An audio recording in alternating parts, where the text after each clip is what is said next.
Hello guys, എല്ലാവർക്കും നമ്മുടെ പുതിയ വീഡിയോയ്ക്ക് സ്വാഗതം. ഇന്ന് എൻ്റെയും എൻ്റെ ഭർത്താവിൻ്റെയും വെഡ്ഡിങ് ആനിവേഴ്സറിയാണ്. 13ാമത്തെ വെഡ്ഡിങ് ആനിവേഴ്സറി. ചെറുതായിട്ടൊന്ന് ആഘോഷിക്കാന്നല്ല, എനിക്ക് എവിടെയെങ്കിലും ഇങ്ങനെ യാത്ര പോകുന്ന ഇഷ്ടം വെഡ്ഡിങ് ആനിവേഴ്സറി സമയത്ത്. അതാണ് നല്ലത്. അപ്പം പെട്ടെന്നെടുത്ത തീരുമാനമാണ് ഒരു പോകുന്നത് മൂന്നാർ. അപ്പം നേരത്തെ പോയിട്ട് വരണമെങ്കിൽ നമുക്ക് രാവിലെ നേരത്തെ ഇറങ്ങിയല്ലേ പറ്റത്തുള്ളൂ. അപ്പം ഞങ്ങൾ 4:30 ആയപ്പോൾ നേരെ മൂന്നാറിലേക്ക് തിരിച്ചിരിക്കുകയാണ്. 4:30 ആയി. 9 മണിയായപ്പോൾ ഞങ്ങൾ മൂന്നാറിൽ ഇരുന്നു. ആദ്യം ഞങ്ങൾ പ്ലാൻ ചെയ്തത് നമുക്ക് തെങ്കാശിക്ക് പോയാലോ എന്നാണ്. അതാകുമ്പോൾ 1 ഡേ ട്രിപ്പല്ലേ, ഒരു ദിവസം കൊണ്ട് തന്നെ പോയിട്ട് വരാമല്ലോ. ബോർഡർ ചിക്കനൊക്കെ കഴിച്ച് അതുപോലെ കുറച്ച് സ്ഥലങ്ങളൊക്കെ കറങ്ങി തിരിച്ച് വരാമല്ലോ എന്ന് ഓർത്തു. പിന്നെ ഓർത്തു മൂന്നാറൊക്കെ ആകുമ്പോൾ കുറച്ച് തണുപ്പുണ്ടല്ലോ എന്ന് വിചാരിച്ചാണ് ഇറങ്ങിയത്. പക്ഷേ വെറുതെ ആയിപ്പോയി. മൂന്നാർ നല്ല ചൂടായിരുന്നു. പിന്നെ രാജമലയിലേക്കൊക്കെ കയറിയപ്പോൾ അടിമാലിയൊക്കെ ആയതിന് മുമ്പ് ഞങ്ങളൊരു ചായ കുടിക്കാൻ കയറി. നല്ല സ്ട്രോങ് ആൻഡ് സ്വീറ്റ് ചായയാണ്. അത് നല്ല മധുരമുള്ള ചായയൊക്കെ ആയിരുന്നു. നല്ല മധുരമുള്ള ചായയാണ്. ഞങ്ങളതൊക്കെ കുടിച്ചു. ദേവുവിന് ചായ വേണം. എനിക്ക് ഇഷ്ടമില്ലാത്ത മാത്രമല്ല, ദേവുവിന് ചെറിയൊരു വോമിറ്റിംഗ് ടെൻഡൻസി ഒക്കെ ഉണ്ടായിരുന്നു ഹൈ റേഞ്ച് കയറാൻ തുടങ്ങിയപ്പോഴേ. പിന്നെ ദേവുവിന് ചായ വേണം. ദേവ് വീഡിയോ ഒക്കെ എടുത്ത് നിൽക്കുന്നത് കേട്ടോ. പിന്നെ ഞങ്ങൾ ഫുഡ് കഴിക്കാനായിട്ട് ഒരു ഹോട്ടലിൽ കയറി. ആ ഹോട്ടലിൽ നിന്ന് അപ്പവും മുട്ടക്കറിയും കുറച്ച് നമ്മുടെ ഈ ഗ്യാസിൻ്റെ ഷോർട്ടേജ് കൊണ്ട് ഇപ്പോൾ ഫുഡുകളൊക്കെ വളരെ കുറവാണ്. മിക്ക കടകളിലൊക്കെ ക്ലോസ് ആയിരുന്നു ഞങ്ങൾ ചെന്ന സമയത്ത്. പിന്നെ അവിടെ ചെന്നപ്പോഴത്തേക്കിനും അപ്പവും മുട്ടക്കറിയും ഇവര് മേടിച്ചു. ഞാൻ പൊറോട്ടയും മുട്ടക്കറിയാണ് മേടിച്ചു. പക്ഷെ പൊറോട്ട തണുത്ത പൊറോട്ടയാണ് ആയിരുന്നു. തണുത്ത പൊറോട്ടയായിരുന്നു. പിന്നെ നല്ല വറുത്തരച്ച മുട്ടക്കറി ഫുഡായിരുന്നു അല്ലേ. ഞങ്ങൾക്ക് ഭയങ്കരമായിട്ട് ഇഷ്ടപ്പെട്ടു കേട്ടോ. ദേവന് ഫസ്റ്റ് ചായ കുടിച്ചു. ചായ ഒരപ്പം മതിയായിരുന്നു ദേവന്. ആദ്യമേ ഒരപ്പം മതി എന്നൊക്കെ പറഞ്ഞു. പിന്നെ ദേവന് ഒരപ്പം കൂടെ അത്രയ്ക്ക് നല്ല ടേസ്റ്റ് ഉള്ള അപ്പം അല്ലേ. അപ്പം തന്നെയാണ് നല്ലതായിരുന്നു. അപ്പൊ ഇനി പോവാണ്. അങ്ങനെ ഞങ്ങൾ മൂന്നാർ ടൗണിലെത്തിയിരിക്കുകയാണ്. അപ്പം അവിടെ നല്ല ഫോട്ടോ പോയിന്റുകളൊക്കെ ഉണ്ട്. ഫോട്ടോകളൊക്കെ കൊടുക്കും. എനിക്ക് തേയിലത്തോട്ടം എന്ന് പറഞ്ഞാൽ ഭയങ്കര ഇഷ്ടമാണ് ഗൈസ്. എവിടെ തേയിലത്തോട്ടം കണ്ടാലും ഞാൻ ഓടി അതിൻ്റെ ഇടയ്ക്ക്. പക്ഷെ ഇപ്പൊ ഈ ഇട കുറച്ച് വീഡിയോസ് കാണുന്നുണ്ട് തേയിലത്തോട്ടത്തിനിടെ പുലി ഇരിക്കുന്നുണ്ട്. അതുകൊണ്ട് എൻ്റെ ആ ഓട്ടം കുറഞ്ഞിട്ടുണ്ട്. പിന്നെ മഴക്കാലത്ത് എനിക്ക് തേയിലത്തോട്ടിൽ പോകാൻ ഭയങ്കര പേടി. അവിടെ തോട്ടപ്പുഴു. എനിക്ക് തോട്ടപ്പുഴുവിനാണ് ഏറ്റവും പേടി. പിന്നെ എല്ലാവർക്കും പേടി. അപ്പോൾ അവിടെ നല്ല ഫോട്ടോകളൊക്കെ എടുക്കാനായിരുന്നു ഞങ്ങളുടെ. അപ്പോൾ അവിടെ നിന്ന് നല്ല കുറച്ച് ഫോട്ടോസൊക്കെ എടുത്തു. ഇനി നേരെ ഇരവികുളം നാഷണൽ പാർക്കിലേക്കാണ് പോകുന്നത്, രാജമല. അപ്പോൾ അവിടെ ഏതാണ്ട് 4 മണി വരെ ഉള്ളൂ എൻട്രി. അപ്പോൾ അതിനുള്ളിൽ നമുക്ക് പോയിട്ട് തിരിച്ചു വരണം. അപ്പോൾ അതിന് വേണ്ടി പോവുകയാണേ. ഓക്കെ. പോകുന്ന വഴിയിൽ റോഡിൻ്റെ പണി നടക്കുന്നതുകൊണ്ട് അതിൻ്റെതായിട്ടുള്ള കുറച്ച് ബുദ്ധിമുട്ടുകളൊക്കെ ഉണ്ടാകും. ഇനിയൊക്കെ പോകുമ്പോൾ നല്ലതായിട്ട് മണ്ണിടിച്ചിലൊക്കെ തടയാനാന്ന് തോന്നുന്നു. ആ സൈഡിലൊക്കെ നന്നായിട്ട് കോൺക്രീറ്റ് ഒക്കെ ചെയ്യുന്നുണ്ട്. അപ്പോൾ ഞങ്ങൾ എത്ര മണിയായപ്പോൾ നമ്മൾ മൂന്നാറിൽ ഇരുന്നത്? 9 മണിയായപ്പോൾ ചെന്നു. 10 മണി 10:30 ആയപ്പോഴാണ് ഞങ്ങൾ രാജമല കയറാനായിട്ട് ടിക്കറ്റ് എടുക്കാൻ നിന്നു കേട്ടോ. നല്ല തണുത്ത കാറ്റൊക്കെ വീശുന്നുണ്ടായിരുന്നു കേട്ടോ.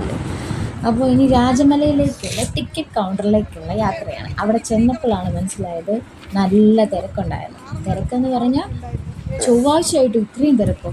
ഞങ്ങൾ ഞെട്ടി ഗൈസ്, ഞെട്ടി. പിന്നെ അവിടെ ചെന്നപ്പോഴത്തേ കണ്ടോ, ഒരു ചേച്ചി കുറേ പൈനാപ്പിള്, മാംഗോ, വാട്ടർമെലൺ, പപ്പായ ഇതൊക്കെ ഉപ്പും മുളകും ഇട്ട് കഴിക്കാൻ എനിക്ക് ഭയങ്കര ഇഷ്ടമാണ്. അപ്പോൾ ഞങ്ങൾ 2 പൈനാപ്പിളും 1 മാംഗോയും വാങ്ങും. അത് കഴിച്ചുകൊണ്ടാണ് ഇനി അടുത്ത നമ്മുടെ യാത്ര.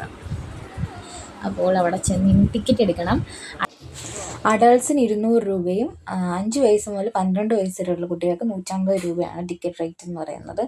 അപ്പോൾ ടിക്കറ്റ് എടുക്കാൻ കയറിയപ്പോൾ അവർ പറഞ്ഞു 1.5 മണിക്കൂർ ക്യൂ ഉണ്ടെന്ന്. അപ്പോൾ ഞാൻ വിചാരിച്ചു വെറുതെ പറഞ്ഞയക്കുമെന്ന്. പക്ഷേ 1.5 മണിക്കൂറല്ല, 2 മണിക്കൂറെങ്കിലും ഞങ്ങളവിടെ ക്യൂ നിന്നു. നല്ല തിരക്കുണ്ടായിരുന്നു കേട്ടോ. ചൊവ്വാഴ്ചയൊക്കെ ആയപ്പോൾ ഞാൻ വിചാരിച്ചു തിരക്ക് കുറവായിരിക്കുമെന്നാണ്. പക്ഷെ നല്ല തിരക്കുണ്ടായിരുന്നു. പിന്നെ ക്ഷീണമൊന്നുമില്ല. പെട്ടെന്ന് ക്യൂ അങ്ങ് മുന്നോട്ട് പോകുന്നുണ്ടായിരുന്നു. ബസ് വരുന്നതിനനുസരിച്ച് ഇങ്ങനെ ക്യൂ മുന്നോട്ട് പോകുന്നുണ്ട്. പിന്നെ മലയാളികൾ വളരെ കുറവായിരുന്നു. കൂടുതലും നോർത്ത് ഇന്ത്യൻസും മറ്റു ഭാഷക്കാരും ഒക്കെ ആയിരുന്നു കേട്ടോ. മലയാളികളെ ഞാനങ്ങനെ കുറച്ച് വിരലുണ്ടാകുന്ന കുറച്ച് പേരെ കണ്ടുള്ളൂ.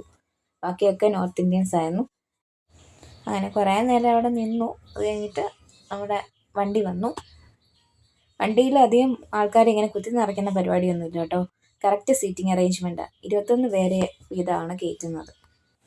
അങ്ങനെ ഞങ്ങളുടെ വണ്ടി വന്നു, എല്ലാവരും കയറി. സൈഡ് സീറ്റ് കിട്ടണമെന്നായിരുന്നു ആഗ്രഹിച്ചത്, പക്ഷേ സൈഡ് സീറ്റ് കിട്ടിയില്ല. സാരമില്ല, കിട്ടിയത് വെച്ച് അഡ്ജസ്റ്റ് ചെയ്യുക. അങ്ങനെ കയറി വരയാടുകളൊക്കെ കണ്ടു. ഇത്തവണ പോയപ്പം വരയാടുകൾ വളരെ കുറവായിരുന്നു കേട്ടോ. ഇതിനു മുമ്പ് ഞങ്ങൾ ഒരിക്കൽ പോയപ്പം ഒരുപാടുണ്ടായിരുന്നു. ഇത്തവണ അങ്ങനെ അധികം കണ്ടില്ല. അവിടെ ഇവിടെ കൂടിപ്പോൾ ഒരു 10-12 എണ്ണത്തേക്ക് കണ്ടുള്ളൂ.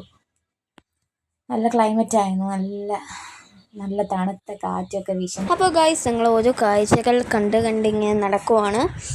അവിടെ ഓരോ മറ്റേ നമ്മൾ മരം കൊണ്ട് ഉണ്ടാക്കിയ വീടെല്ലാം ഉണ്ടായിരുന്നു. അതെല്ലാം നമ്മൾ വഴിയെ കാണാം നമുക്ക് കേട്ടോ. നല്ല രസമുണ്ടായിരുന്നു അതെല്ലാം കാണും. അതിൻ്റെ അകത്ത് ഇരിക്കാൻ തന്നെ ഒരു സുഖം ഉണ്ടായിരുന്നു. അങ്ങനെ ഞങ്ങൾ കണ്ട് നല്ല വ്യൂ പോയിൻറ്റും ഉണ്ടായിരുന്നു. അവിടെ ഇരിക്കാൻ തന്നെ ഇതുപോലെ സംഭവങ്ങളുണ്ട്. പിന്നെ ചിലയിടത്ത് മാത്രം ബെഞ്ചസ് ഉണ്ട്, മറ്റേ തടി വെച്ചെല്ലാം ഉണ്ടാക്കിയ. ഇത് കണ്ടോ, കോട പറക്കുന്നത് നല്ല രസമുണ്ട്, നല്ല കാറ്റും വീശുമുണ്ട് കേട്ടോ. നല്ല സുഖം ഉണ്ടായിരുന്നു അവിടെ ഇരിക്കാനും. ഞങ്ങളങ്ങനെ ഓരോ കാഴ്ച കണ്ട് അങ്ങനെ ഇരുന്നും എല്ലാം പോവുകയാണ്. ഓക്കെ, അപ്പോൾ നമുക്കിനി നമ്മുടെ യാത്ര തുടരാം. അപ്പോൾ വീണ്ടും നമ്മൾ മുന്നോട്ട് നടക്കുകയാണ്. നടക്കാനൊക്കെ ബുദ്ധിമുട്ടുള്ളവർക്ക് വേറെ സ്പെഷ്യൽ ഒരു വണ്ടി ഏർപ്പാടാക്കിയിട്ടുണ്ട്. അപ്പോൾ അതിൽ തന്നെ പോയി കാഴ്ചകളൊക്കെ കാണാം. അതിന് കുറച്ച് റേറ്റും കൂടുതലാണ്. അവിടെ നിന്ന് കുറച്ച് ഫോട്ടോസൊക്കെ എടുത്തു, വീഡിയോസൊക്കെ എടുത്തു. പിന്നെ ഇത് കണ്ടോ, എവിടെയെങ്കിലും പോയ ദൈവം ഞങ്ങളുമായിട്ട് ഒരു ബന്ധമില്ലാത്ത രീതി മാറിപ്പോയിക്കുവേ. അതിന് ആ ആടിനെ തൊടാനാണ് പിണങ്ങിയിരിക്കുന്നത്. ആടിനെ തൊടരില്ലെന്ന് പ്രത്യേകം അവിടെ എഴുതി വെച്ചിട്ടുണ്ട്.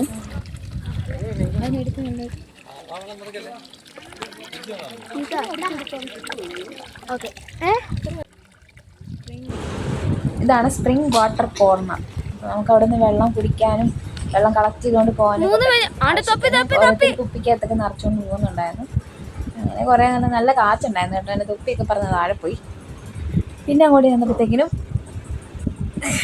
നല്ല വിശ്രമിക്കാൻ വേണ്ടി ഇതുപോലെ ചെറിയ ഓല കൊണ്ടൊക്കെ മേഞ്ഞ ചെറിയ ഷെഡുകൾ പോലെ ഉണ്ട്. നമുക്ക് അവിടെ കയറി നല്ല സുഖമാണ് കേട്ടോ. പുറകിൽ നിന്ന് നല്ല കോടയുടെ തണുപ്പും നല്ല കാറ്റും, തണുത്ത കാറ്റൊക്കെ വീശി. കുറച്ച് ദൂരിട്ട് പോയപ്പോഴത്തേ അതുണ്ട്. അവിടെ ഒരു കുഞ്ഞ് അമ്പലം ഉണ്ട് കേട്ടോ. അമ്പലം എന്ന് പറയാൻ പറ്റത്തില്ല, ഒരു ആരാധനാ കേന്ദ്രം അവരുടെയാന്ന് തോന്നുന്നു. കണ്ടോ, ഒരു തൃശ്ശൂലും. അങ്ങോട്ട് നമുക്ക് പ്രവേശനമൊന്നുമില്ല. എനിക്ക് തോന്നുന്നു അങ്ങോട്ടൊക്കെ വീടുകളുണ്ടെന്ന് തോന്നുന്നു. സ്കൂട്ടറിലും ബൈക്കിലും ഒക്കെ ഓരോരുത്തർ അവിടെ ഇങ്ങോട്ട് വരുന്നതായിട്ട് കാണാം. അപ്പം വീടുകൾ കാണും എന്നാണ് എൻ്റെ പ്രതീക്ഷ. ഇതാണ് കുറിഞ്ഞി പോയിന്റ്.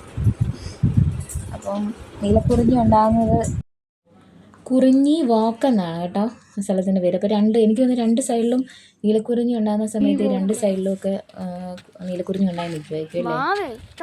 അറിയില്ല, ഞാൻ കണ്ടിട്ടില്ല നീലക്കുറിഞ്ഞി ഉണ്ടായി. ഒരിക്കലും ഇനി നീലക്കുറിഞ്ഞി ഉണ്ടാകുന്ന സമയത്ത് ഇവിടെ വരണം. ഇപ്പം ഈ തിരക്കാണെങ്കിൽ ആ സമയത്ത് എന്ത് തിരക്കായിരിക്കും അല്ലേ ദേവു? ഇനി ഞങ്ങൾ നേരെ തിരിച്ചിറങ്ങുകയാണ്. ബസ് നോക്കി നിൽക്കുകയാണ്.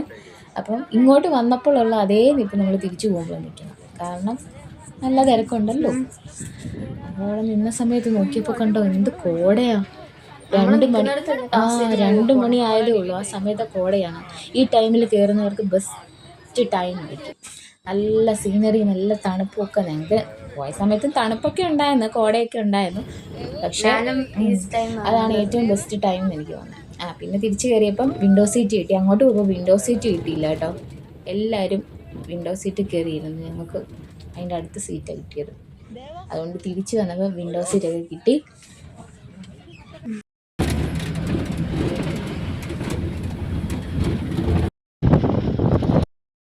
അപ്പോൾ തിരിച്ച് ഇറങ്ങി 2:30 ആയപ്പോൾ നമ്മളിതാണ് ഫുഡ് കഴിക്കാൻ കയറിയിരിക്കുകയാണ്. അങ്ങോട്ട് പോയപ്പോൾ ഫുഡ് കഴിക്കാൻ നമുക്ക് അതിന് പറ്റിയ സമയമല്ലല്ലോ. അപ്പോൾ ചെറിയ സ്നാക്സ് ഒക്കെ കഴിച്ചു. അവിടെ മേളിൽ കുറിഞ്ഞി പോയിന്റിലേക്ക് കയറുന്നതിന് മുമ്പ് തന്നെ നമുക്ക് അവിടെ സ്നാക്സ് ഒക്കെ അവൈലബിൾ. ഹോട്ടലിൽ കയറി ബിരിയാണിയൊക്കെ ഓർഡർ ചെയ്തു. കുറച്ച് സമയം വെയിറ്റ് ചെയ്തിട്ടാണ് കിട്ടിയത്. നല്ല തിരക്കായിരുന്നു ഹോട്ടലിൽ. പിന്നെ വലുതായിട്ട് വിശക്കുന്നൊന്നും ഇല്ലായിരുന്നു. ഞാൻ ഇന്ന് ചിക്കൻ ബിരിയാണിയൊക്കെ കഴിച്ചു. കുഴപ്പമില്ലായിരുന്നു, അത്യാവശ്യം കൊള്ളായിരുന്നു. ഇതിനു മുമ്പ് ഞങ്ങൾ ഒരു പ്രാവശ്യം കൊടൈക്കനാൽ പോയ സമയത്ത് ഒരു ബിരിയാണി വാങ്ങി കഴിച്ചു. 300 രൂപയാണ് ബിരിയാണിയുടെ വില. അവരുടെ സെർവിങ് ഒക്കെ നന്നായിരുന്നു, പക്ഷേ ആ ബിരിയാണി കൊള്ളത്തേ ഇല്ലായിരുന്നു കേട്ടോ. സാരമില്ല, എല്ലായിടത്തും ഇപ്പോൾ ഒരുപോലെ ഇരിക്കും അല്ലേ. അങ്ങനെ ഇനി തിരിച്ച് നമുക്ക് പോകുമ്പോൾ എന്നാൽ മാട്ടുപ്പെട്ടി ഡാം ഒന്ന് കയറിയിട്ട് പോകാമെന്ന് വിചാരിച്ച് അങ്ങോട്ട് പോവുകയാണേ. അങ്ങോട്ട് പോയപ്പോൾ അങ്ങോട്ട് പോയിട്ട് തിരിച്ച് വരുന്നവരുടെ ക്യൂ ആണ് ഈ കാണുന്നത്. അപ്പോഴേ ഞങ്ങൾ വിചാരിച്ചു അവിടെ ഇപ്പോൾ നല്ല തിരക്കായിരിക്കും. ഇതുപോലെ തന്നെ തിരികെ വരുമ്പോഴും നമ്മൾ ഇതുപോലെ ക്യൂവിൽ കിടക്കണ്ടേ. അതുകൊണ്ട് പോണോ പോണ്ടയോ എന്ന് ഞങ്ങളിങ്ങനെ തീരുമാനിച്ചു. അവസാനം പോകണ്ട എന്ന് തന്നെ തീരുമാനിച്ചു. അങ്ങനെ വന്നപ്പോഴത്തേക്കിനും ഇനി വൈകുന്നേരം 4 മണിയൊക്കെ ആയി. ഒരു ചായ കുടിക്കാമെന്ന് വിചാരിച്ചു. അപ്പോൾ നോക്കിയപ്പോൾ തേയിലത്തോട്ടത്തിൻ്റെ അടുത്ത് തന്നെ ഒരു ചെറിയൊരു ചായക്കട. ആരുമില്ല, തിരക്ക്. അപ്പോൾ സ്വസ്ഥമായിട്ടിരുന്ന് കുടിക്കാമല്ലോ എന്നൊക്കെ ഉദ്ദേശിച്ച് ഞങ്ങളവിടെ വണ്ടി നിർത്തി. ഞങ്ങൾ വണ്ടി നിർത്തി ചായ കുടിക്കാൻ തുടങ്ങിയ സമയത്ത് എൻ്റെ ദൈവമേ 2 ടൂറിസ്റ്റ് ബസ്സുകൾ വന്ന് അവിടെ നിർത്തി. ആ സമയത്ത് അങ്ങോട്ട് തേയിലത്തോട്ടത്തിലേക്ക് പ്രവേശനം ഇല്ലാഞ്ഞതാണ്. അവിടെ അധികം ആരും വരാത്തത് കൊണ്ട് തന്നെ ഞാൻ അതിൻ്റെ ഇടയിൽ കൂടെ സൈഡിൽ കൂടെ നുഴഞ്ഞ് കയറി തേയിലത്തോട്ടത്തിൻ്റെ ഇടയിൽ കയറി ചായയൊക്കെ കുടിക്കാൻ തുടങ്ങി. നമ്മൾ ഒരാൾ നിൽക്കുന്ന കാണുമ്പോഴല്ലേ എല്ലാവരും വരുന്നത്. അങ്ങനെ ഞങ്ങളവിടെ നിൽക്കുന്ന കണ്ടപ്പോൾ ഈ ടൂറിസ്റ്റ് ബസ്സിൽ വന്നവരെല്ലാവരും കൂടെ ഓടി വന്നു അതിൻ്റെ ഇടയിലോട്ട് കയറി. അവസാനം ഞങ്ങളെല്ലാവരും അവിടെ നിന്ന് പാക്ക് ചെയ്തു. ഇവിടെ നിന്ന് ചായയൊക്കെ നല്ല ആസ്വദിച്ച് കുടിച്ചു. നല്ല ചായയായിരുന്നു. അപ്പോൾ തിരിച്ച് വന്ന വഴിക്ക് ഇത് കണ്ട ക്യാരറ്റ്, ബീട്രൂട്ട് ഇതൊക്കെ നല്ല ഫ്രഷ് ആയിട്ടുള്ളത് ഇത് വിൽക്കുന്നു. ഒരു ക്യാരറ്റിന് 50 രൂപ. ഒരു ക്യാരറ്റ് അല്ല, ഒരു കെട്ട് 50 രൂപ. ഒരു കെട്ട് ക്യാരറ്റ് മേടിച്ചു. പിന്നെ പോയപ്പോൾ ദാണ്ടേ അടുത്ത തേയിലത്തോട്ടം കണ്ട എങ്ങനെയാണ് ഇറങ്ങാതിരിക്കുന്നത്. നല്ല തണുപ്പ് പോയിരുന്നു. കണ്ടോ കോട കണ്ടോ, നല്ല സുഖമായിരുന്നു അവിടെ നിൽക്കാൻ. കുറച്ച് നേരം അവിടെ വന്നൊരു ഫോട്ടോയും വീഡിയോ ഒക്കെ എടുത്തു.